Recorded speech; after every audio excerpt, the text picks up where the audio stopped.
Sir प्रश्न 11। एक दुनिया समानांतर की बादलों के घेरे कहानी पर चर्चा करें।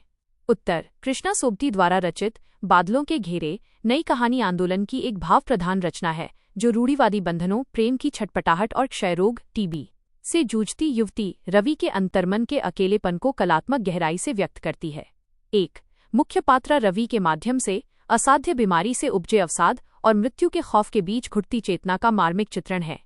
जिंदगी हाथ से रेत की तरह फिसल रही थी और मैं सिर्फ तमाशा देख रही थी।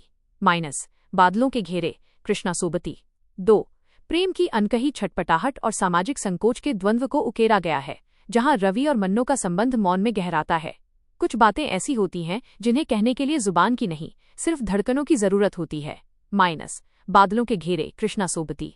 3 नारी मन के एकाकीपन, उसकी आंतरिक कोमलता और विवशता को सूक्ष्मता से उभारना कृष्णा सोबती की विशिष्ट स्त्री दृष्टि को दर्शाता है। स्त्री का दुख अक्सर उसके मौन में छिपा होता है जिसे दुनिया समझ नहीं पाती। बादलों के घेरे कृष्णा सोबती। 4 कहानी में प्रयुक्त बादल और धुंध के बिंब पात्रों के जीवन में छाई अनिश्चितता और निराशा के गहरे मनोवैज्ञानिक प्रतीक हैं। चारों तरफ बादलों के घेरे थे और उनके बीच मेरी आत्मा रास्ता ढूंढ रही थी। बादलों के घेरे कृष्णा सोबती।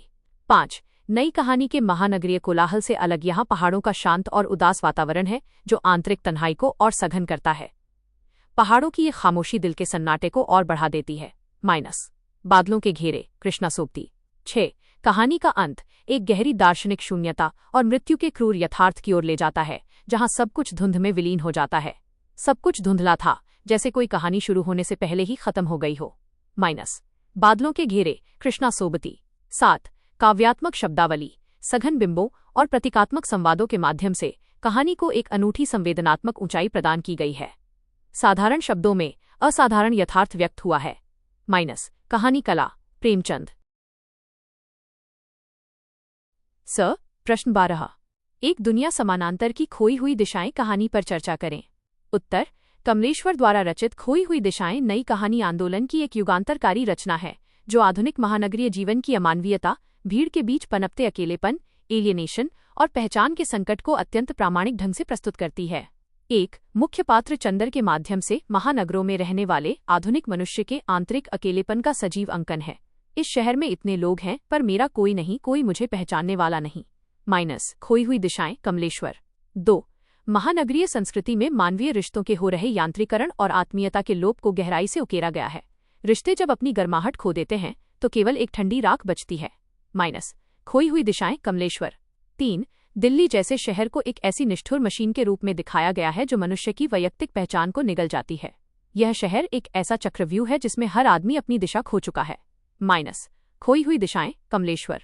4 चंदर के माध्यम से नई कहानी की मुख्य विशेषता पहचान का संकट, आइडेंटिटी क्राइसिस को बखूबी उभारा गया है। मैं आईने में देखता हूं तो अपना ही चेहरा अजनबी सा लगता है। खोई हुई दिशाएं कमलेश्वर।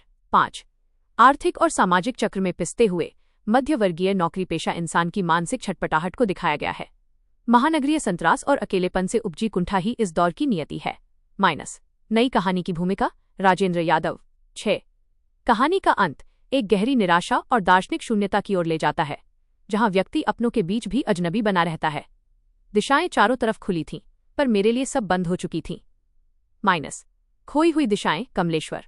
7 सिनेमाई फ्लैशबैक, सघन बिंबों और प्रतीकात्मक वातावरण के माध्यम से आधुनिक जीवन के बिखराव को दर्ज किया गया है। परिस्थिति और वातावरण का सजीव अंकन ही कहानी में सत्य का रंग भरता है। कहानी कला प्रेमचंद। प्रश्न 13। एक दुनिया समानांतर की गुल की बन्नो कहानी पर चर्चा करें। उत्तर धर्मवीर भारती द्वारा रचित गुल की बन्नो नई कहानी आंदोलन की एक मर्मस्पर्शी रचना है जो कस्बाई परिवेश में नारी उत्पीड़न, शारीरिक अपंगता के सामाजिक अभिशाप और विपरीत परिस्थितियों में एक स्त्री की अदम्य जिजीविषा को प्रस्तुत करती है। एक मुख्य पात्रा गुलकी के माध्यम से पुरुष सत्तात्मक समाज की उस क्रूरता का चित्रण है जहां शारीरिक अक्षमता के कारण पति उसे परित्यक्त कर देता है। संसार का सबसे बड़ा पाप एक असहाय और अपाहिज स्त्री पर अत्याचार करना है। गुल की बन्नो धर्मवीर भारती। 2 कस्बाई समाज के हिंसक और तमाशबीन चरित्र को बेनकाब किया गया है, जहां लोग सहानुभूति के बजाय लाचारी का मजाक उड़ाते हैं। लोग दुख को बांटने नहीं आते बल्कि उसका तमाशा बनाकर अपनी बोरियत मिटाते हैं। गुल की बन्नो धर्मवीर भारती। 3 बच्चों के बाल मानस पर पड़ने वाले सामाजिक कुसंस्कारों और संवेदनहीनता के प्रभाव को भी गहराई से उकेरा गया है। बचपन जब संवेदनहीनता का पाठ सीखता है तो वो सबसे अधिक डरावना हो जाता है। गुल्की बन्नो, धर्मवीर भारती। 4 घोर अभावों और सामाजिक तिरस्कार के बावजूद गुल्की की आत्मनिर्भरता और स्वाभिमान से जीने की ललक उसकी आंतरिक शक्ति को सिद्ध करती है। शरीर भले ही टूट गया हो, पर उसके भीतर की आत्मा अभी घुटने टेकने को तैयार नहीं थी। गुल्की बन्नो, धर्मवीर भारती। 5 महानगरीय द्वंद्वों से अलग इस कहानी में कस्बाई जीवन के निम्न मध्यवर्गीय ढांचे और सजीव वातावरण को कथावस्तु बनाया गया है। कस्बे का यथार्थ अपने आप में एक अलग और जटिल संसार है। नई कहानी की भूमिका, राजेंद्र यादव। 6 कहानी का अंत गुल्की की उस नैतिक विजय के साथ होता है जहां वो अत्याचारी पति के सामने झुकने के बजाय अपनी आत्मनिर्भर दुनिया को चुनती है। जिंदगी इतनी आसानी से हार नहीं मानती, वह हर झंझावात को झेलकर खड़ी हो जाती है। जिंदगी और जोंक, अमरकांत। 7 जीवन संवादों, आंचलिक मुहावरों और कारुणिक एवं व्यंग्यात्मक शैली के समन्वय से कहानी को गहरा संवेदनात्मक विस्तार दिया गया है। साधारण शब्दों में असाधारण यथार्थ व्यक्त हुआ है। कहानी कला, प्रेमचंद।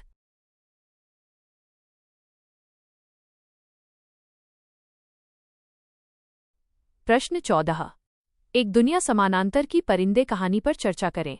उत्तर, निर्मल वर्मा द्वारा रचित परिंदे को नई कहानी आंदोलन की पहली कृति माना जाता है। ये कहानी एक पहाड़ी कॉन्वेंट स्कूल की पृष्ठभूमि में आधुनिक मनुष्य के अकेलेपन, अतीत के मोह, नॉस्टाल्जिया और जीवन की दिशाहीनता को अत्यंत सूक्ष्म व प्रतीकात्मक ढंग से अभिव्यक्त करती है। 1 मुख्य पात्रा लतिका के माध्यम से अतीत की स्मृतियों में कैद एक ऐसे इंसान के मनोविज्ञान को उकेरा गया है जो अपने प्रेमी की मृत्यु के बाद वर्तमान से कट चुकी है। बीता हुआ समय एक ऐसा जाल है जिससे मनुष्य चाहकर भी मुक्त नहीं हो पाता। परिंदे, निर्मल वर्मा। 2 कहानी के अन्य पात्र मिस्टर ह्यूबर्ट और डॉक्टर मुखर्जी भी अपने अपने स्तर पर एक गहरे अकेलेपन और विस्थापन का दंश झेल रहे हैं। हम सब अपने अपने दायरे में अकेले हैं और एक दूसरे की तन्हाई को छूने की कोशिश कर रहे हैं। परिंदे, निर्मल वर्मा। 3 परिंदे पक्षी का प्रतीक उन इंसानों की ओर संकेत करता है जो एक अनिश्चित प्रतीक्षा और केवल वक्त काटने के लिए किसी स्थान पर ठहरे हुए हैं। क्या हम सब भी इन परिंदों की तरह नहीं हैं जो एक जगह से दूसरी जगह सिर्फ वक्त काटने के लिए रुकते हैं? परिंदे, निर्मल वर्मा। 4 पहाड़ों का बर्फीला, धुंध से भरा और उदास वातावरण पात्रों के अंतर्मन में पसरे सन्नाटे और भावनात्मक शून्यता का जीवंत बिंब बन जाता है। बाहर की बर्फ जैसे मेरे भीतर की दुनिया में भी जम गई है। परिंदे, निर्मल वर्मा। 5 निर्मल वर्मा ने सामाजिक या राजनीतिक प्रतिबद्धता के बजाय मनुष्य की अस्तित्ववादी समस्याओं, उसकी आंतरिक छटपटाहट और वैयक्तिक संत्रास को प्राथमिकता दी है। महानगरीय संत्रास और अकेलेपन से उपजी कुंठा ही इस दौर की नियति है। नई कहानी की भूमिका, राजेंद्र यादव। 6 कहानी का अंत एक सूक्ष्म दार्शनिक करुणा की ओर संकेत करता है, जहां लतिका एक छोटी बच्ची को अतीत के उस दर्द से बचाना चाहती है जिसे वह खुद भुगत चुकी है। जिंदगी को उसके पूरे यथार्थ में स्वीकार कर लेना ही उसकी सबसे बड़ी सार्थकता है। परिंदे, निर्मल वर्मा। 7 काव्यात्मक, अमूर्त और बिंब प्रधान भाषा शैली का प्रयोग किया गया है, जिसमें संवादों से अधिक महत्व मौन और वातावरण को मिला है। परिस्थिति और वातावरण का सजीव अंकन ही कहानी में सत्य का रंग भरता है। कहानी कला, प्रेमचंद। प्रश्न 15 एक दुनिया समानांतर की तीसरी कसम कहानी पर चर्चा करें। उत्तर, फणीश्वर नाथ रेणु द्वारा रचित तीसरी कसम हिंदी साहित्य की एक कालजयी आंचलिक कहानी है जो बिहार के ग्रामीण अंचल की पृष्ठभूमि में गाड़ीवान हीरामन और नौटंकी की बाईजी हीराबाई के बीच उपजे निश्चल, पवित्र और त्रासद प्रेम को रेखांकित करती है। 1 मुख्य पात्र हीरामन के माध्यम से ग्रामीण अंचल की अनाविल निश्चलता, लोक संस्कृति के सीधेपन और मानवीय संवेदनाओं को जीवंत किया गया है। उसने आज तक ऐसी सुंदर औरत नहीं देखी थी, मानो साक्षात देवी हो। तीसरी कसम, फणीश्वर नाथ रेणु। 2 हीराबाई के चरित्र द्वारा नौटंकी की दुनिया में काम करने वाली स्त्रियों के आंतरिक अकेलेपन और समाज द्वारा उन्हें केवल वस्तु समझने के क्रूर यथार्थ को उकेरा गया है। दुनिया जिसे सिर्फ तमाशा समझती है, उसके भीतर भी एक रोता हुआ दिल होता है। तीसरी कसम, फणीश्वर नाथ रेणु। 3 कहानी में लोक कला, लोकगीत, महुआ घटवारिन का गीत और अंचल के मेलों बाजारों का सजीव वातावरण प्रेम संवेदना को और अधिक सघन तथा प्रामाणिक बनाता है। परिस्थिति और वातावरण का सजीव अंकन ही कहानी में सत्य का रंग भरता है। कहानी कला, प्रेमचंद। 4 हीरामन और हीराबाई का प्रेम किसी वासना से संचालित नहीं होता, बल्कि वह दो अकेले अंतर्मनों का एक दूसरे के प्रति गहरा आदर और आत्मिक जुड़ाव है। उसका मन जैसे किसी अनजाने लोक में उड़ रहा था, जहां कोई बंधन नहीं था। तीसरी कसम, फणीश्वरनाथ रेणु। 5 नई कहानी के महानगरीय संतरास के विपरीत रेणु ने इस कहानी में आंचलिकता के रस, मिट्टी की गंध और ग्रामीण जीवन के लोकमानस को अपनी कथा वस्तु बनाया है। कस्बे और गांव का यथार्थ अपने आप में एक अलग और जटिल संसार है। नई कहानी की भूमिका, राजेंद्र यादव। 6 कहानी का अंत एक अत्यंत कारुणिक यथार्थ में होता है, जहां हीराबाई के चले जाने पर टूटा हुआ हीरामन अपनी गाड़ी में नौटंकी की बाइजी की लाद न करने की तीसरी कसम खाता है।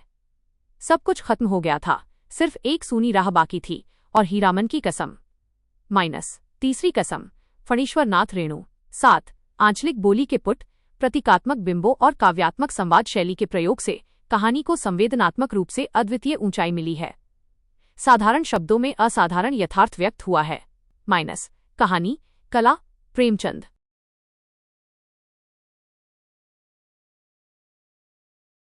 प्रश्न 16, एक दुनिया समानांतर की यही सच है कहानी पर चर्चा करें। उत्तर, मन्नू भंडारी द्वारा रचित यही सच है कामकाजी स्त्री के दोहरे प्रेम के अंतर्द्वंद्व और निर्णयहीनता का डायरी शैली में बारीक मनोवैज्ञानिक चित्रण करती है। 1 मुख्य पात्रा दीपा के माध्यम से स्त्रीमन की दुविधा को उकेरा गया है, जहां वो अतीत, निशीथ और वर्तमान संजय के प्रेम के बीच झूलती है। मैं समझ नहीं पाती कि मेरा वास्तविक सत्य क्या है, ये या वो। यही सच है, मन्नू भंडारी। 2 कहानी में प्रेम के पारंपरिक आदर्श रूप के बजाय उसके व्यावहारिक धरातल और चंचल यथार्थ को दिखाया गया है। मनुष्यों का हृदय कितना चंचल है, जो हर नए मोड़ पर बदल जाता है। यही सच है, मन्नू भंडारी। 3 कोलकाता और कानपुर की पृष्ठभूमि में आधुनिक शिक्षित स्त्री की स्वतंत्रता और उसके अकेलेपन के द्वंद्व को प्रस्तुत किया गया है। महानगरीय संतरास और अकेलेपन से उपजी कुंठा ही इस दौर की नियति है। नई कहानी की भूमिका, राजेंद्र यादव। 4 डायरी शैली का प्रथम पुरुष में प्रयोग पात्रा के आत्मविश्लेषण और आंतरिक छटपटाहट को सीधे अभिव्यक्त करता है।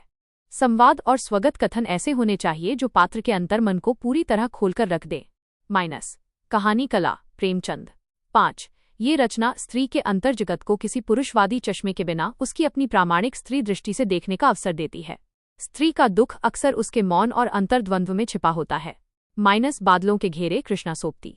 6 कहानी का अंत विडंबनापूर्ण यथार्थ के साथ होता है, जहां संजय के स्पर्श से दीपा का तात्कालिक सत्य बदल जाता है। तभी मुझे लगता है कि यही सच है, केवल यही जो इस पल मेरे सामने है। यही सच है, मन्नू भंडारी। 7 सरल, सहज और प्रवाहपूर्ण भाषा का प्रयोग कर आधुनिक जीवन के भावनात्मक बिखराव को दर्ज किया गया है।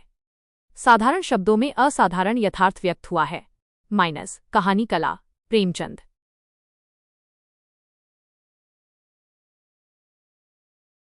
प्रश्न 17, एक दुनिया समानांतर की टूटना कहानी पर चर्चा करें। उत्तर, राजेंद्र यादव द्वारा रचित टूटना आधुनिक मध्यवर्गीय दंपत्ति के बीच उपजे बौद्धिक अहंकार, संवादहीनता और वैवाहिक संस्था के बिखरने की त्रासद प्रक्रिया का सूक्ष्म मनोवैज्ञानिक चित्रण करती है। 1 मुख्य पात्र किशोर और लीना के माध्यम से आधुनिक दंपत्ति के बीच के छद्म और बौद्धिक अहंकार को उकेरा गया है, जो रिश्ते को लील जाता है। हम दोनों एक ही छत के नीचे रहते थे, पर हमारे बीच मीलों की दूरी थी। टूटना, राजेंद्र यादव। 2 आर्थिक आत्मनिर्भरता से पैदा हुए नए सामाजिक समीकरणों और पारंपरिक समर्पण के स्थान पर आए अधिकार बोध को दिखाया गया है। रिश्ते जब अपनी गर्माहट खो देते हैं तो केवल एक ठंडी राख बचती है। खोई हुई दिशाएं, कमलेश्वर। 3 दोनों पात्रों के बीच व्याप्त संवादहीनता, कम्युनिकेशन गैप को कहानी की मुख्य धुरी बनाया गया है, जहां वे एक दूसरे के अंतर्मन से कटे हुए हैं। संवाद ऐसे होने चाहिए जो पात्र के अंतर्मन को पूरी तरह खोलकर रख दे। कहानी, कला, प्रेमचंद। 4 मध्यवर्गीय मानस की बनावटी आधुनिकता और खोखलेपन पर तीखा व्यंग्य है, जहां समाज के सामने सुखी दिखने का ढोंग रचा जाता है। अपनी इज्जत को बचाए रखने के लिए मनुष्य क्या क्या स्वांग नहीं रचता। बड़े घर की बेटी, प्रेमचंद। 5 महानगरीय और बौद्धिक परिवेश के उस मानसिक तनाव को पकड़ा गया है जो मनुष्य की वैयक्तिक और पारिवारिक शांति को छिन्न भिन्न कर देता है। महानगरीय संतरास और अकेलेपन से उपजी कुंठा ही इस दौर की नियति है। नई कहानी की भूमिका, राजेंद्र यादव। 6 कहानी का शीर्षक टूटना केवल विवाह के अंत का नहीं, बल्कि व्यक्ति के विश्वास और एक साझी दुनिया के भ्रम के बिखरने का प्रतीक है। वो सब कुछ टूट रहा था, जिसे हमने बरसों की उम्मीदों से संजोया था। माइनस टूटना राजेंद्र यादव। 7 प्रतीकात्मक वातावरण, सघन मनोविश्लेषण और चुटीली भाषा शैली का प्रयोग कर आधुनिक जीवन के बिखराव को पूरी प्रामाणिकता से दर्ज किया गया है। साधारण शब्दों में असाधारण यथार्थ व्यक्त हुआ है। माइनस कहानी कला, प्रेमचंद।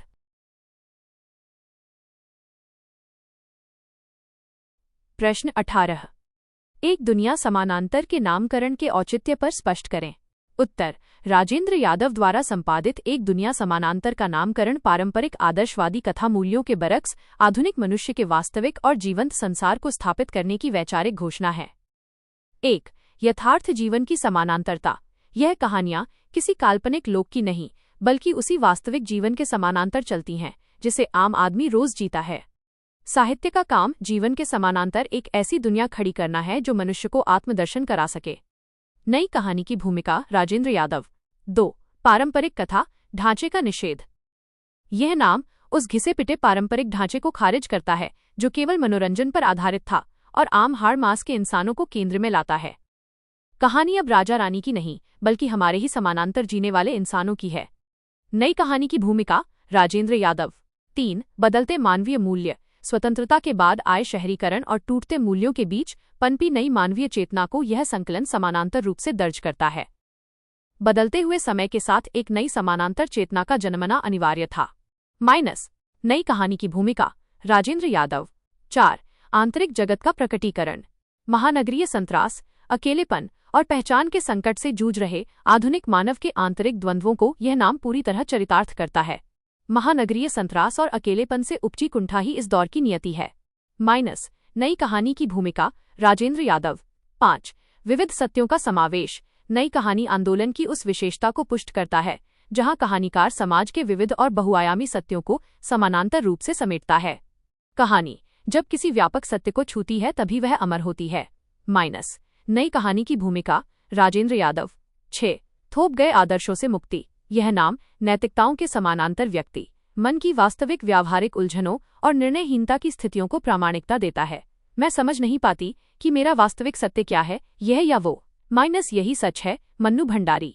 7 शिल्प और भाषा का सामंजस्य। शिल्प के धरातल पर भी यह नाम उचित है क्योंकि इसमें प्रयुक्त भाषा और प्रतीक कृत्रिमता से मुक्त होकर जीवन की गति के साथ समानांतर बहते हैं। परिस्थिति और वातावरण का सजीव अंकन ही कहानी में सत्य का रंग भरता है। माइनस कहानी कला, प्रेमचंद। प्रश्न 19 एक दुनिया समानांतर नई कहानी का प्रतिनिधि संकलन है, कहानियों के उदाहरण के आधार पर स्पष्ट करें।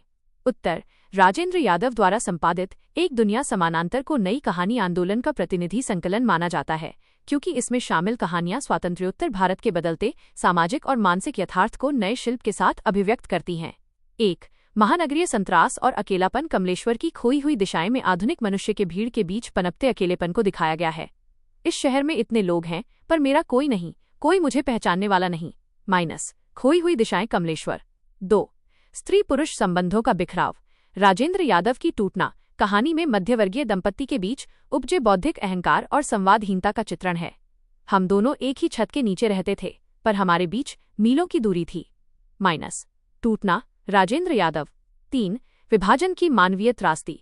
मोहन राकेश की मलबे का मालिक में देश विभाजन के मर्म और मलबे के रूप में इंसानियत के नुकसान को दर्ज किया गया है।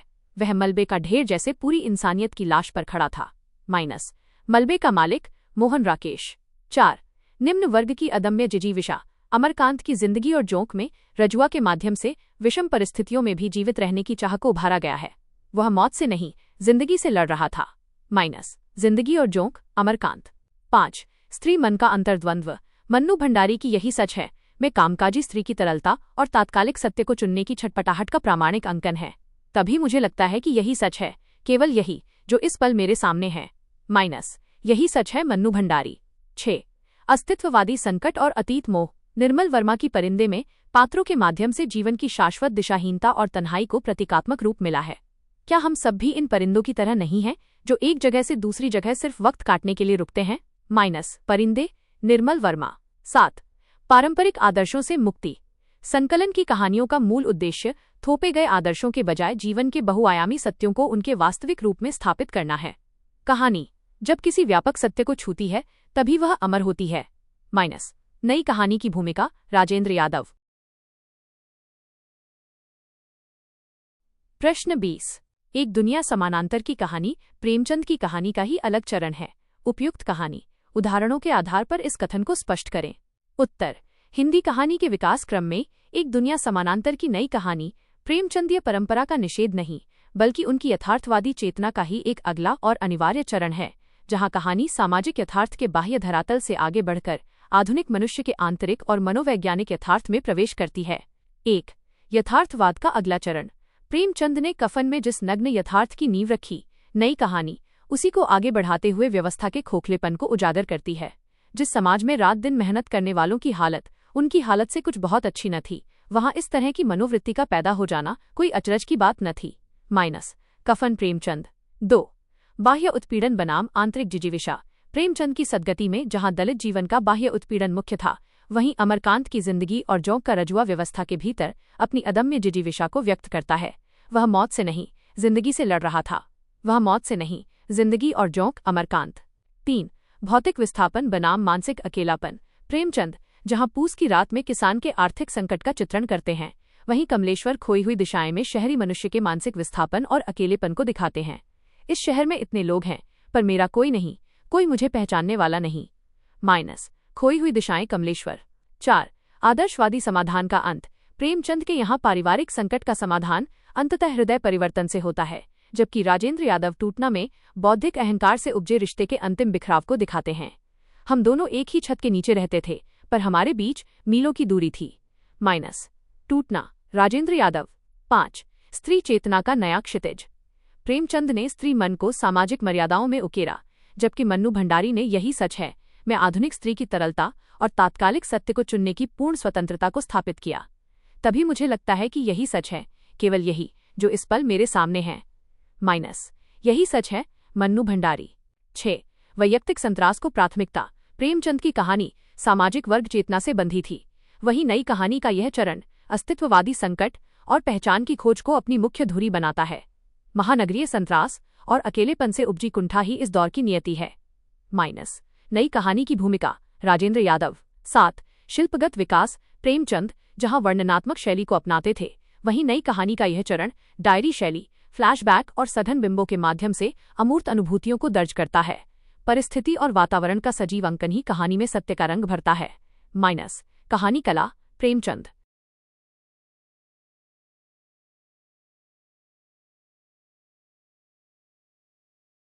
प्रश्न 21। एक दुनिया समानांतर की कहानी प्रेमचंद की कहानियों का ही अगला चरण है। उपयुक्त कहानियों के उदाहरणों के आधार पर इस कथन को स्पष्ट करें। उत्तर। हिंदी कहानी के विकास क्रम में एक दुनिया समानांतर की नई कहानी प्रेमचंदीय परंपरा का निषेध नहीं, बल्कि उनकी यथार्थवादी चेतना का ही एक अगला और अनिवार्य चरण है, जहां कहानी सामाजिक यथार्थ के बाह्य धरातल से आगे बढ़कर आधुनिक मनुष्य के आंतरिक और मनोवैज्ञानिक यथार्थ में प्रवेश करती है। 1। यथार्थवाद का अगला चरण। प्रेमचंद ने कफन में जिस नग्न यथार्थ की नींव रखी, नई कहानी उसी को आगे बढ़ाते हुए व्यवस्था के खोखलेपन को उजागर करती है। जिस समाज में रात दिन मेहनत करने वालों की हालत उनकी हालत से कुछ बहुत अच्छी न थी, वहां इस तरह की मनोवृत्ति का पैदा हो जाना कोई अचरज की बात न थी। माइनस कफन प्रेमचंद। 2। बाह्य उत्पीड़न बनाम आंतरिक जिजीविषा। प्रेमचंद की सदगति में जहां दलित जीवन का बाह्य उत्पीड़न मुख्य था, वहीं अमरकांत की जिंदगी और जोंक का रजुआ व्यवस्था के भीतर अपनी अदम्य जिजीविषा को व्यक्त करता है। वह मौत से नहीं, जिंदगी से लड़ रहा था। वह मौत से नहीं, जिंदगी और जोंक अमरकांत। 3। भौतिक विस्थापन बनाम मानसिक अकेलापन। प्रेमचंद जहां पूस की रात में किसान के आर्थिक संकट का चित्रण करते हैं, वहीं कमलेश्वर खोई हुई दिशाएं में शहरी मनुष्य के मानसिक विस्थापन और अकेलेपन को दिखाते हैं। इस शहर में इतने लोग हैं, पर मेरा कोई नहीं, कोई मुझे पहचानने वाला नहीं। माइनस खोई हुई दिशाएं कमलेश्वर। 4। आदर्शवादी समाधान का अंत। प्रेमचंद के यहाँ पारिवारिक संकट का समाधान अंततः हृदय परिवर्तन से होता है, जबकि राजेंद्र यादव टूटना में बौद्धिक अहंकार से उपजे रिश्ते के अंतिम बिखराव को दिखाते हैं। हम दोनों एक ही छत के नीचे रहते थे, पर हमारे बीच मीलों की दूरी थी। माइनस टूटना राजेंद्र यादव। 5। स्त्री चेतना का नया क्षितिज। प्रेमचंद ने स्त्री मन को सामाजिक मर्यादाओं में उकेरा, जबकि मन्नू भंडारी ने यही सच है में आधुनिक स्त्री की तरलता और तात्कालिक सत्य को चुनने की पूर्ण स्वतंत्रता को स्थापित किया। तभी मुझे लगता है कि यही सच है, केवल यही, जो इस पल मेरे सामने है। माइनस यही सच है। मन्नू भंडारी। 6 वैयक्तिक संतरास को प्राथमिकता। प्रेमचंद की कहानी सामाजिक वर्ग चेतना से बंधी थी, वहीं नई कहानी का यह चरण अस्तित्ववादी संकट और पहचान की खोज को अपनी मुख्य धुरी बनाता है। महानगरीय संतरास और अकेलेपन से उपजी कुंठा ही इस दौर की नियति है। माइनस नई कहानी की भूमिका। राजेंद्र यादव। 7 शिल्पगत विकास। प्रेमचंद जहां वर्णनात्मक शैली को अपनाते थे, वहीं नई कहानी का यह चरण डायरी शैली, फ्लैशबैक और सघन बिंबों के माध्यम से अमूर्त अनुभूतियों को दर्ज करता है। परिस्थिति और वातावरण का सजीव अंकन ही कहानी में सत्य का रंग भरता है। माइनस कहानी कला। प्रेमचंद।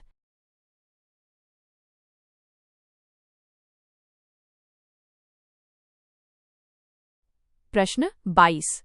महाभोज उपन्यास की संवेदना या प्रतिपाद्य पर विचार करें। उत्तर मन्नू भंडारी द्वारा रचित महाभोज उत्तर शताब्दी के भारतीय राजनीतिक और सामाजिक जीवन में व्याप्त मूल्यहीनता, भ्रष्टाचार और अनैतिकता को बेनकाब करने वाला एक सशक्त राजनीतिक उपन्यास है। सरोहा गांव में एक दलित युवक बिस्सू की संदिग्ध मृत्यु को केंद्र में रखकर रचित इस उपन्यास का प्रतिपाद्य और संवेदना निम्नलिखित है। 1 राजनीतिक अवसरवादिता और सत्ता लोलुपता। उपन्यास का मुख्य प्रतिपाद्य ये दिखाना है कि किस प्रकार राजनेता जैसे दासाहब और सुकुल बाबू चुनाव जीतने और सत्ता में बने रहने के लिए एक गरीब दलित की मौत को मोहरा बना लेते हैं। 2 दलित उत्पीड़न और सामाजिक विडंबना।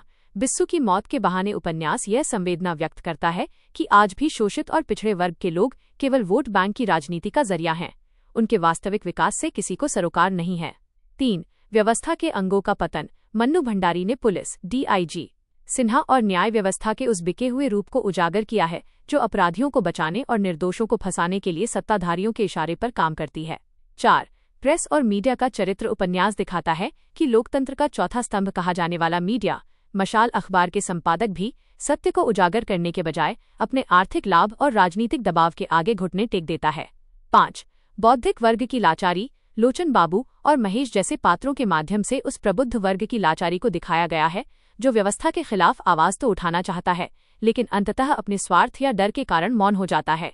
6 शीर्षक महाभोज की प्रतीकात्मकता। उपन्यास का नामकरण इसकी संवेदना को पूरी तरह चरितार्थ करता है। यहाँ महाभोज किसी उत्सव का भोज नहीं है, बल्कि एक असहाय की लाश पर अपनी राजनीतिक रोटियां सेकने वाले गिद्धों का क्रूर और वीभत्स भोज है। 7 युगीन यथार्थ और भाषा शिल्प। उपन्यास की भाषा तीखी, व्यंग्यात्मक और वर्णनात्मकता से मुक्त है, जो तत्कालीन भारतीय लोकतंत्र के खोखलेपन और आम आदमी की बेबसी को पूरी प्रामाणिकता के साथ पाठक के सामने दर्ज करती है।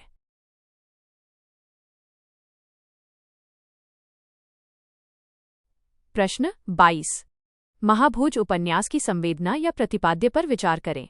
उत्तर मन्नू भंडारी द्वारा रचित महाभोज उत्तर शताब्दी के भारतीय राजनीतिक और सामाजिक जीवन में व्याप्त मूल्यहीनता, भ्रष्टाचार और अनैतिकता को बेनकाब करने वाला एक सशक्त राजनीतिक उपन्यास है। सरोहा गांव में एक दलित युवक बिस्सू की संदिग्ध मृत्यु को केंद्र में रखकर रचित इस उपन्यास का प्रतिपाद्य और संवेदना निम्नलिखित है। 1 राजनीतिक अवसरवादिता और सत्ता लोलुपता। राजनेता चुनाव जीतने और सत्ता में बने रहने के लिए एक गरीब दलित की मौत को मोहरा बना लेते हैं। राजनीति में कोई किसी का दोस्त या दुश्मन नहीं होता, सब समय और जरूरत का खेल है। महाभोज मन्नू भंडारी। 2 दलित उत्पीड़न और सामाजिक विडंबना। शोषित और पिछड़े वर्ग के लोग आज भी केवल वोट बैंक की राजनीति का जरिया हैं, उनके वास्तविक न्याय से किसी को सरोकार नहीं है। बिस्सू मरा नहीं है, उसकी हत्या की गई है और अब उसकी लाश पर राजनीति की जा रही है। महाभोज मन्नू भंडारी। 3 व्यवस्था के अंगों का पतन। पुलिस और न्याय व्यवस्था पूरी तरह बिक चुकी है, जो अपराधियों को बचाने और निर्दोषों को फंसाने के लिए सत्ताधारियों के इशारे पर काम करती है। जब कानून ही अंधा हो जाए तो आम आदमी न्याय की भीख किससे मांगे। महाभोज मन्नू भंडारी। 4 प्रेस और मीडिया का चरित्र। लोकतंत्र का चौथा स्तंभ कहा जाने वाला मीडिया भी सत्य को उजागर करने के बजाय अपने आर्थिक लाभ और राजनीतिक दबाव के आगे घुटने टेक देता है। अखबार जनता की आवाज नहीं, बल्कि मालिकों की तिजोरी और नेताओं का भोंपू बन गए हैं। महाभोज मन्नू भंडारी। 5 बौद्धिक वर्ग की लाचारी। प्रबुद्ध वर्ग व्यवस्था के खिलाफ आवाज तो उठाना चाहता है, लेकिन अंततः अपने स्वार्थ या डर के कारण मौन होकर घुटने टेक देता है। पढ़े लिखे लोगों की कायरता ही इस देश की सबसे बड़ी त्रासदी है। महाभोज मन्नू भंडारी। 6 शीर्षक महाभोज की प्रतीकात्मकता। यहाँ महाभोज किसी उत्सव का नहीं, बल्कि एक असहाय की लाश पर अपनी राजनीतिक रोटियां सेकने वाले गिद्धों का क्रूर और वीभत्स भोज है। यह एक इंसान की मौत का मातम नहीं, बल्कि सत्ता के भूखे भेड़ियों का महाभोज है। महाभोज मन्नू भंडारी। 7. युगीन यथार्थ और तीखा शिल्प। उपन्यास की भाषा तीखी, व्यंग्यात्मक और वर्णनात्मकता से मुक्त है, जो तत्कालीन भारतीय लोकतंत्र के खोखलेपन को पूरी प्रामाणिकता से दर्ज करती है। परिस्थिति और वातावरण का सजीव अंकन ही रचना में सत्य का रंग भरता है। कहानी कला, प्रेमचंद।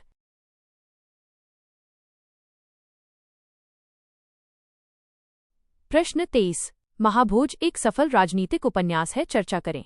उत्तर।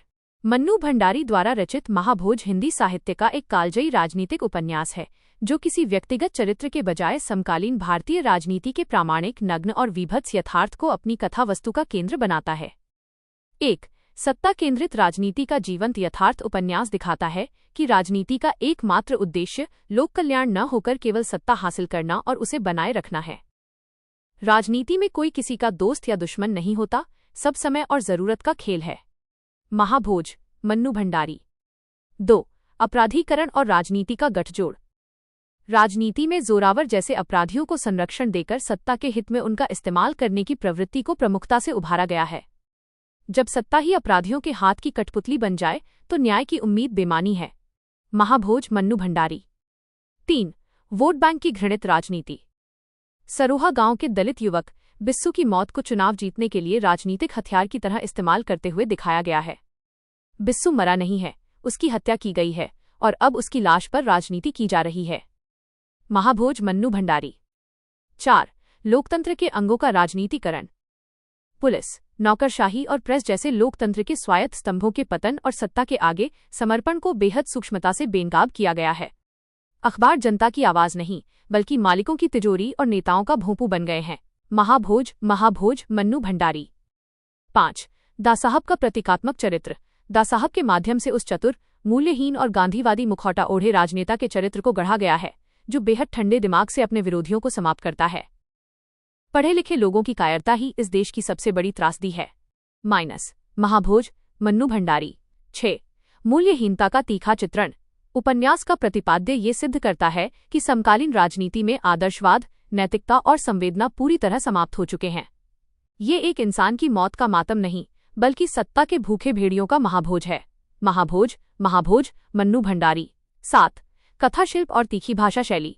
बिना किसी पारंपरिक रोमानियत या अनावश्यक विवरण के तीखी, संवादात्मक और व्यंग्यात्मक शैली के प्रयोग से राजनीति के खोखलेपन को पूरी प्रामाणिकता से दर्ज किया गया है। परिस्थिति और वातावरण का सजीव अंकन ही रचना में सत्य का रंग भरता है। कहानी कला, प्रेमचंद।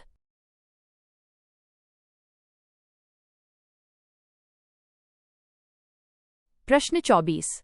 महाभोज के नामकरण पर विचार करें। क्या आप इसके लिए कोई अन्य बेहतर नाम सुझाएंगे? उत्तर। मन्नू भंडारी द्वारा रचित महाभोज उपन्यास का नामकरण राजनीतिक यथार्थ, सामाजिक विडंबना और सत्ता लोलुपता की पराकाष्ठा को व्यक्त करने वाला एक अत्यंत सटीक, मारक और प्रतीकात्मक नामकरण है। 1. औचित्य और प्रतीकात्मकता। यहाँ महाभोज किसी उत्सव या धार्मिक भोज का सूचक नहीं है, बल्कि एक असहाय दलित युवक बिस्सू की मौत पर अपनी राजनीतिक रोटियां सेकने वाले सत्ताधारी गिद्धों का क्रूर और वीभत्स भोज है। यह एक इंसान की मौत का मातम नहीं, बल्कि सत्ता के भूखे भेड़ियों का महाभोज है। महाभोज, मन्नू भंडारी। 2. राजनीतिक अवसरवादिता पर तीखा व्यंग्य। नामकरण राजनेताओं की उस संवेदनहीनता को उजागर करता है, जहां जन कल्याण के बजाय किसी की त्रासदी को भी चुनाव जीतने का माध्यम बना लिया जाता है। राजनीति में कोई किसी का दोस्त या दुश्मन नहीं होता, सब समय और जरूरत का खेल है। महाभोज, मन्नू भंडारी। 3. व्यवस्था के अंगों का सामूहिक पतन। इस महाभोज में केवल राजनेता ही नहीं, बल्कि पुलिस, नौकरशाही और बिकाऊ मीडिया भी हिस्सेदार बनकर सत्य की बलि चढ़ाते हैं। जब कानून ही अंधा हो जाए तो आम आदमी न्याय की भीख किससे मांगे? महाभोज, मन्नू भंडारी। 4. दलित और शोषित वर्ग की लाचारी। यह नाम शोषितों की उस विवशता को व्यक्त करता है जहां उनके जीवित रहते हुए तो उन्हें न्याय नहीं मिलता, परंतु मृत्यु के बाद वे वोट बैंक का जरिया बन जाते हैं। बिस्सू मरा नहीं है, उसकी हत्या की गई है और अब उसकी हत्या की गई है और अब उसकी लाश पर राजनीति की जा रही है। महाभोज, मन्नू भंडारी। 5. बौद्धिक वर्ग का मौन समर्पण। नामकरण उस प्रबुद्ध वर्ग की लाचारी और कायरता को भी समेटता है, जो इस भ्रष्ट व्यवस्था के महाभोज को चुपचाप देखने के लिए विवश है। पढ़े लिखे लोगों की कायरता ही इस देश की सबसे बड़ी त्रासदी है। महाभोज, मन्नू भंडारी। 6. अन्य बेहतर नाम का सुझाव। लाशों के सौदागर।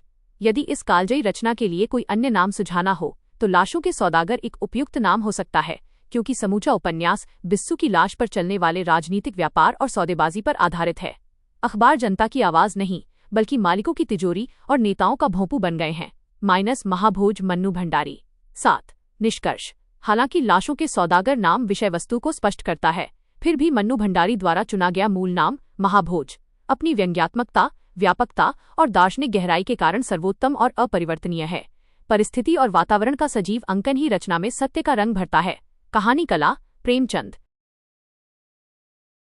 प्रश्न 25। महाभोज के शिल्प पक्ष पर नाती दीर्घ निबंध लिखें। उत्तर। मन्नू भंडारी द्वारा रचित महाभोज वैचारिक और शिल्प दोनों ही धरातलों पर हिंदी उपन्यास विधा में एक युगांतरकारी रचना है। लेखिका ने पारंपरिक औपन्यासिक ढांचे को तोड़कर समकालीन राजनीतिक यथार्थ को अभिव्यक्त करने के लिए एक अत्यंत मारक, गठीले और आधुनिक शिल्प का विकास किया है, जिसके प्रमुख तत्व निम्नलिखित हैं। 1. पारंपरिक चरित्र केंद्रित ढांचे का निषेध। उपन्यास का शिल्प किसी एक नायक या महानायक के इर्द गिर्द नहीं घूमता, बल्कि समूची भ्रष्ट व्यवस्था और सत्ता लोलुपता ही इसकी मुख्य धुरी है। यह उपन्यास किसी एक व्यक्ति की कथा नहीं, बल्कि पूरी व्यवस्था के नग्न चरित्र का दस्तावेज है। नई कहानी की भूमिका, राजेंद्र यादव। 2. गतिशीलता और सिनेमाई दृश्य योजना। फ्लैशबैक। उपन्यास का घटनाक्रम इतनी तीव्र गति से बदलता है कि पाठक उसमें बंध जाता है। दृश्य परिवर्तन में रंगमंचीय और सिनेमाई शिल्प का प्रभाव साफ झलकता है। परिस्थिति और वातावरण का सजीव अंकन ही रचना में सत्य का रंग भरता है। कहानी कला, प्रेमचंद। 3. तीखी, मारक और संवादात्मक भाषा शैली। लेखिका ने लंबी वर्णनात्मकता से बचते हुए छोटे, चुटीले और व्यंग्यात्मक संवादों के माध्यम से पात्रों के मुखौटों को पूरी क्रूरता से बेनकाब किया है। राजनीति में कोई किसी का दोस्त या दुश्मन नहीं होता, सब समय और जरूरत का खेल है। महाभोज मन्नू भंडारी। 4. प्रतीकात्मकता और बिंब विधान। उपन्यास का शीर्षक महाभोज स्वयं में सबसे बड़ा शिल्पगत प्रतीक है, जो एक असहाय की लाश पर नोच नोच कर खाने वाले सत्ताधारी भेड़ियों के चरित्र को उभारता है। यह एक इंसान की मौत का मातम नहीं, बल्कि सत्ता के भूखे भेड़ियों का महाभोज है। महाभोज मन्नू भंडारी। 5. नाटकीयता और रंगमंचीयता का प्रभाव। महाभोज का कथानक इतना सुगठित और संवादात्मक है कि बाद में स्वयं लेखिका ने इसे नाटक के रूप में रूपांतरित किया, जो इसके शिल्प की अद्भुत पठनीयता को सिद्ध करता है। संवाद ऐसे होने चाहिए जो पात्र के अंतर्मन और सामाजिक सत्य को एक साथ खोलकर रख दे। कहानी कला, प्रेमचंद। 6. यथार्थवादी दृष्टिकोण और निष्पक्षता। मन्नू भंडारी ने शिल्प के स्तर पर बिना किसी भावुकता या थोपे गए आदर्शवादी समाधान के युगीन यथार्थ को उसके मूल और नग्न रूप में प्रस्तुत कर दिया है। बिस्सू मरा नहीं है, उसकी हत्या की गई है और अब उसकी लाश पर राजनीति की जा रही है। महाभोज मन्नू भंडारी। 7. निष्कर्ष संक्षेप में, महाभोज का शिल्प पक्ष कथ्य के साथ समानांतर और पूरक बनकर चलता है, जहां भाषा की सहजता और शिल्प की कसावट मिलकर भारतीय राजनीति के खोखलेपन को पूरी प्रामाणिकता से दर्ज करती है। साधारण शब्दों में असाधारण यथार्थ व्यक्त हुआ है। कहानी कला, प्रेमचंद। प्रश्न 26। उपन्यास के तत्वों की दृष्टि से महाभोज पर विचार करें। उत्तर। मन्नू भंडारी द्वारा रचित महाभोज उपन्यास कला के पारंपरिक प्रतिमानों को तोड़ते हुए एक नए शिल्प का सूत्रपात करता है। उपन्यास के 6 तत्वों के आधार पर इसका मूल्यांकन निम्नलिखित है। 1. कथानक प्लॉट।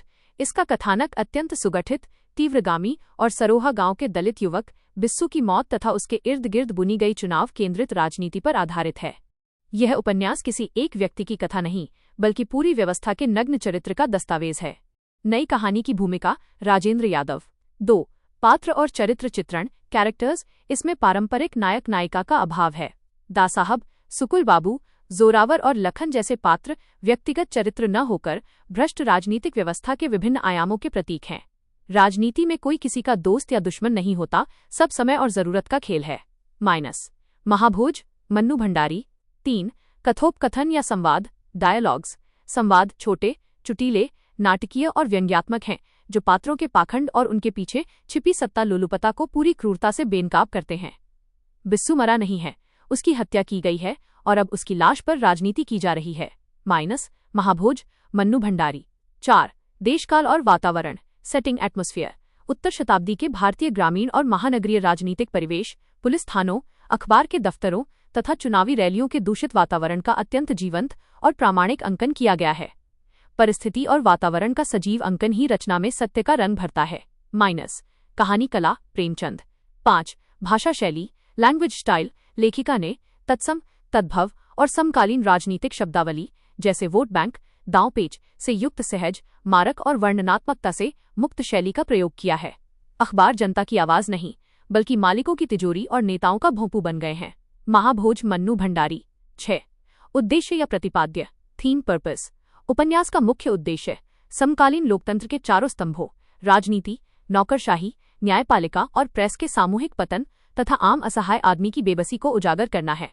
यह एक इंसान की मौत का मातम नहीं, बल्कि सत्ता के भूखे भेड़ियों का महाभोज है। महाभोज, महाभोज, महाभोज, महाभोज मन्नू भंडारी। 7. निष्कर्ष तत्वों की दृष्टि से महाभोज एक कालजयी और उद्देश्यपूर्ण रचना है, जहां कलात्मक कसावट और युगीन यथार्थ मिलकर हिंदी उपन्यास विधा को एक नई वैचारिक तथा शिल्पगत ऊंचाई प्रदान करते हैं। साधारण शब्दों में असाधारण यथार्थ व्यक्त हुआ है। कहानी कला, प्रेमचंद। प्रश्न 27. क्या आपको लगता है कि महाभोज उपन्यास आज भी उतना ही प्रासंगिक है जितना अपने लेखन काल में था? उत्तर: मन्नू भंडारी द्वारा सन 1979 में रचित महाभोज उपन्यास आज 4.5 दशक बाद भी न केवल प्रासंगिक है, बल्कि इसके कई आयाम आज के समय में और अधिक मुखर व तीव्र होकर उभरे हैं। समकालीन परिप्रेक्ष्य में इसकी प्रासंगिकता निम्नलिखित बिंदुओं से सिद्ध होती है।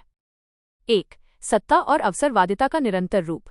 उपन्यास में वर्णित दासाहब और सुकुल बाबू की सत्ता, लोलुपता आज की समकालीन राजनीति में भी उतनी ही सटीक बैठती है, जहां सिद्धांत और विचारधाराएं केवल चुनावी मुखौटा मात्र रह गई हैं।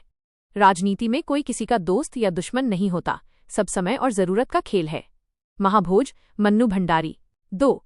वोट बैंक और दलित राजनीति का यथार्थ। बिस्सू की मौत पर होने वाली राजनीति आज के दौर में भी शोषित वर्ग के यथार्थ को दर्शाती है, जहां चुनाव आते ही पिछड़ों और वंचितों को केवल वोट बैंक के रूप में भुनाया जाता है। बिस्सू मरा नहीं है, उसकी हत्या की गई है और अब उसकी लाश पर राजनीति की जा रही है। महाभोज मन्नू भंडारी। 3. प्रेस और मीडिया का गोदीकरण। उपन्यास का मशाल अखबार आज के दौर के उस मीडिया का पूर्वाभास था जो आर्थिक लाभ और राजनीतिक दबाव के कारण सत्य को दबाकर सत्ता का भोंपू बन चुका है। अखबार जनता की आवाज नहीं, बल्कि मालिकों की तिजोरी और नेताओं का भोंपू बन गए हैं।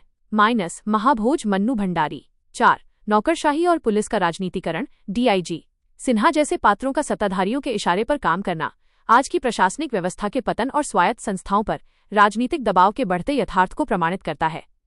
जब कानून ही अंधा हो जाए तो आम आदमी न्याय की भीख किससे मांगे?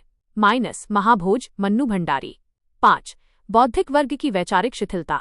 महेश और लोचन बाबू जैसे प्रबुद्ध वर्ग की लाचारी और व्यवस्था के सामने मौन समर्पण आज के उस बौद्धिक वर्ग की याद दिलाता है जो निजी हितों या भय के कारण सच बोलने से कतराता है। पढ़े लिखे लोगों की कायरता ही इस देश की सबसे बड़ी त्रासदी है। महाभोज मन्नू भंडारी। 6. अपराधीकरण की बढ़ती स्वीकार्यता। जोरावर जैसे बाहुबलियों का राजनीति को नियंत्रित करना आज के दौर में और अधिक संस्थागत हो चुका है, जहां धनबल और बाहुबल चुनाव जीतने के मुख्य औजार बन गए हैं। यह एक इंसान की मौत का मातम नहीं, बल्कि सत्ता के भूखे भेड़ियों का महाभोज है। महाभोज मन्नू भंडारी। 7. निष्कर्ष संक्षेप में कहें तो महाभोज कोई सामयिक रचना नहीं थी, बल्कि भारतीय लोकतंत्र की विसंगतियों का एक स्थायी और शाश्वत एक्सरे था। जब तक राजनीति में मूल्यों का क्षरण रहेगा, तब तक ये रचना उतनी ही प्रासंगिक बनी रहेगी। परिस्थिति और वातावरण का सजीव अंकन ही रचना में सत्य का रंग भरता है। कहानी कला, प्रेमचंद। प्रश्न 28. महाभोज उपन्यास में मिस्टर सक्सेना के चरित्र पर विचार करें। उत्तर: मन्नू भंडारी द्वारा रचित महाभोज उपन्यास में विशेष जांच अधिकारी एसपी मिस्टर सक्सेना कर्तव्यनिष्ठा, ईमानदारी और व्यवस्था के भीतर पिसते हुए एक संवेदनशील प्रशासनिक अधिकारी के जीवंत प्रतीक हैं। उनके चरित्र की मुख्य विशेषताएं निम्नलिखित हैं। 1. कर्तव्यनिष्ठ और ईमानदार अधिकारी। मिस्टर सक्सेना पूरी व्यवस्था में उन गिने चुने पात्रों में से हैं जो राजनीतिक दबाव के आगे झुके बिना बिस्सू की मौत के वास्तविक सच को सामने लाने का प्रयास करते हैं। जब कानून ही अंधा हो जाए तो आम आदमी न्याय की भीख किससे मांगे? महाभोज मन्नू भंडारी। 2. सत्य और न्याय के प्रति प्रतिबद्धता। दासाहब और भ्रष्ट डीआईजी सिन्हा के तमाम अवरोधों और धमकियों के बावजूद सक्सेना बिस्सू की हत्या की निष्पक्ष जांच करते हैं और जोरावर के खिलाफ सबूत इकट्ठा करते हैं। राजनीति में कोई किसी का दोस्त या दुश्मन नहीं होता, सब समय और जरूरत का खेल है। महाभोज मन्नू भंडारी। 3. राजनीतिक कठपुतली बनने से इनकार। वे अन्य अधिकारियों की तरह सत्ताधारियों के तलवे चाटने या उनके इशारे पर निर्दोषों को फंसाने की अवसरवादी प्रवृत्ति का कड़ा विरोध करते हैं। बिस्सू मरा नहीं है, उसकी हत्या की गई है और अब उसकी लाश पर राजनीति की जा रही है। महाभोज मन्नू भंडारी। 4 प्रशासनिक लाचारी और संतरास। सक्सेना का चरित्र दिखाता है कि एक ईमानदार अफसर जब भ्रष्ट तंत्र को बदलने की कोशिश करता है तो उसे सस्पेंशन, निलंबन और मानसिक प्रताड़ना के रूप में कितनी बड़ी कीमत चुकानी पड़ती है। पढ़े लिखे लोगों की कायरता ही इस देश की सबसे बड़ी त्रासदी है। महाभोज मन्नू भंडारी। 5 दलित और वंचितों के प्रति सहानुभूति। सरोहा के गरीब और लाचार ग्रामीणों के प्रति उनके मन में गहरी संवेदनशीलता है। वे केवल कानून के रक्षक नहीं बल्कि मानवीय मूल्यों के भी संवाहक हैं। यह एक इंसान की मौत का मातम नहीं बल्कि सत्ता के भूखे भेड़ियों का महाभोज है। महाभोज मन्नू भंडारी। 6 उपन्यास के उद्देश्य को गति देना। सक्सेना का चरित्र पूरी व्यवस्था के सामूहिक पतन के बीच पाठक के मन में न्याय की एक क्षीण उम्मीद जगाए रखता है, भले ही अंततः तंत्र उन्हें भी दबा देता है। अनुशासन और नियम जब अन्याय को छिपाने का जरिया बन जाएं तो उन्हें तोड़ना ही धर्म है।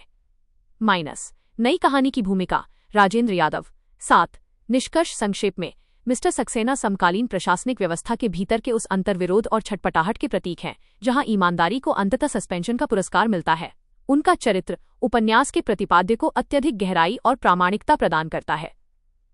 परिस्थिति और वातावरण का सजीव अंकन ही रचना में सत्य का रंग भरता है। कहानी कला। प्रेमचंद। प्रश्न 29। महाभोज उपन्यास में दास साहब के चरित्र पर विचार करें। उत्तर। मन्नू भंडारी द्वारा रचित महाभोज उपन्यास में मुख्यमंत्री दास साहब, दास बाबू, समकालीन भ्रष्ट राजनीतिक व्यवस्था, नीतिहीनता और गांधीवादी मुखौटे के पीछे छिपे क्रूर तथा चतुर शासक के जीवंत प्रतीक हैं। उनके चरित्र की मुख्य विशेषताएं निम्नलिखित हैं। 1 घोर अवसरवादी और चतुर राजनीतिज्ञ दास साहब के लिए राजनीति केवल सत्ता हासिल करने और उसे बनाए रखने का माध्यम है, जहां सिद्धांतों और नैतिकताओं का कोई स्थान नहीं है। राजनीति में कोई किसी का दोस्त या दुश्मन नहीं होता, सब समय और जरूरत का खेल है। महाभोज मन्नू भंडारी। 2 गांधीवादी मुखौटा और पाखंड। वे बाहर से अत्यंत सादगीपसंद, शाकाहारी, गीता का पाठ करने वाले और गांधीवादी दिखते हैं, परंतु भीतर से बेहद ठंडे दिमाग से विरोधियों को कुचलने की साजिश रचते हैं। पढ़े लिखे लोगों की कायरता ही इस देश की सबसे बड़ी त्रासदी है। महाभोज मन्नू भंडारी। 3 संवेदनहीन और क्रूर चरित्र। सरोहा गांव के दलित बिस्सू की मौत या जिंदा जलते हुए हरिजनों की पीड़ा उनके लिए केवल चुनाव जीतने और वोट बैंक को सुरक्षित करने का एक राजनीतिक समीकरण मात्र है। बिस्सू मरा नहीं है, उसकी हत्या की गई है और अब उसकी लाश पर राजनीति की जा रही है। महाभोज मन्नू भंडारी। 4 स्वायत्त संस्थाओं को कठपुतली बनाना। दास साहब अपने हित के लिए पुलिस प्रशासन, DIG, सिन्हा और प्रेस, मशाल अखबार जैसी लोकतांत्रिक संस्थाओं का इस्तेमाल अपनी व्यक्तिगत जागीर की तरह करते हैं। जब कानून ही अंधा हो जाए तो आम आदमी न्याय की भीख किससे मांगे। महाभोज मन्नू भंडारी। 5 अपराधीकरण को मूक संरक्षण। वे जोरावर जैसे बाहुबलियों और अपराधियों को सत्ता के स्वार्थ में संरक्षण देते हैं और काम निकल जाने पर उन्हें भी दरकिनार करने से नहीं चूकते। यह एक इंसान की मौत का मातम नहीं बल्कि सत्ता के भूखे भेड़ियों का महाभोज है। 6 अद्भुत निर्णय क्षमता और कूटनीति। वे अपने विरोधियों जैसे सुकुल बाबू को हराने के लिए बेहद सधे हुए कदम उठाते हैं। संकट के समय भी वे विचलित हुए बिना अपनी गद्दी बचाने की अद्भुत क्षमता रखते हैं। सत्ता की शतरंज पर हर मोहरा सोच समझकर चला जाता है। नई कहानी की भूमिका। राजेंद्र यादव। 7 निष्कर्ष संक्षेप में कहें तो दास साहब का चरित्र समकालीन भारतीय राजनीति के उस विद्रूप चेहरे को उजागर करता है जहां जनसेवा की आड़ में केवल व्यक्तिगत महत्वाकांक्षा का खेल खेला जाता है। उनका चरित्र उपन्यास के प्रतिपाद्य को चरम सार्थकता प्रदान करता है। परिस्थिति और वातावरण का सजीव अंकन ही रचना में सत्य का रंग भरता है। कहानी कला। प्रेमचंद।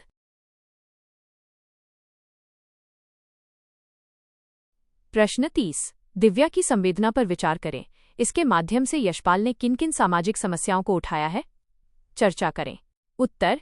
यशपाल द्वारा रचित दिव्या ऐतिहासिक पृष्ठभूमि कुषाण काल में लिखा गया एक प्रगतिशील और उद्देश्यपूर्ण उपन्यास है जिसकी मूल संवेदना नारी मुक्ति, उसके अस्तित्व की खोज और वर्ग संघर्ष को रेखांकित करती है।